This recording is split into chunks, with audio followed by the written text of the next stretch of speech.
کام کرنا کہ جب یہ مصلی بچھا دینا تو وہ چھوٹا سا جو سوراخ ہے وہاں پر تم روزانہ کھانا رکھ دیا کرنا. تو اب یہ بچہ کھانا نماز پڑھے گا, نماز پڑھنے کے بعد اللہ رب العالمین کی بارگاہ میں دعا کرے گا, اور دعا کرنے کے بعد وہ کھانا مانگے گا تو کھانا سامنے موجود ہوگا.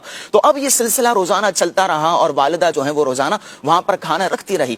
ایک دفعہ ہوا کہ گھر کے کاموں کے اندر مصروف تھی, کھانا رکھنا بھول گئی. تو اب بچے کا نماز کا وقت آ گیا تو اس نے مصلی بچھایا, نماز پڑھنا شروع کر دی. نماز پڑھ کر روزانہ کے معمول کے مطابق اللہ رب العالمین کی بارگاہ میں دعا کی کہ یا رب العالمین تیری عبادت کی ہے, رزق کا ذمہ تیرے ذمہ کرم پر ہے, اب مجھے رزق عطا فرما, مجھے کھانا عطا فرما.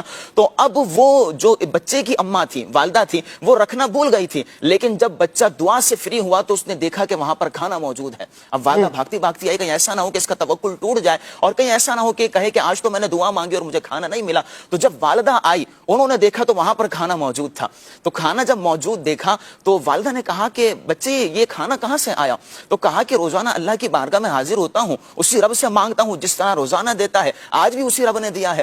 تو اب یہ جو بچے کی والدہ تھی, یہ جاتی ہیں بچے کے ابو کے پاس اور کہتی ہے کہ آج یہ معاملہ پیش آیا ہے. تو ان بزرگ رحمۃ اللہ تعالی علیہ نے فرمایا مجھے آج ہی کے دن کا انتظار تھا, اب تمہیں کھانا رکھنے کی حاجت نہیں ہے, بلکہ اب یہ بچے کا اپنے رب کی ذات پر توکل اتنا کامل ہو چکا ہے اور اتنا مضبوط ہو چکا ہے کہ اب تمہیں دینے کی حاجت نہیں رہے گی, بلکہ یہ اپنے رب سے مانگے گا, اس کا رب اس کو خود عطا فرمائے گا. تو آپ غور کیجئے کہ بچے کی چھوٹی سی حوصلہ افزائی کر دینا بچے کو کتنے بڑے مقام پر لے جاتا ہے. حضرت سیدنا بابا فرید الدین گنج شکر رحمۃ اللہ تعالی علیہ, آپ کے بارے میں بھی تو یہ کہنا ہے کہ آپ کو شکر سے بڑی محبت تھی, والدہ مصلی کے نیچے رکھ دیا کرتی تھی. ایک مرتبہ جب رکھنا بھولی تو وہاں پر شکر موجود تھی, شکر سے محبت تھی, تو وہ آپ کا توکل اللہ رب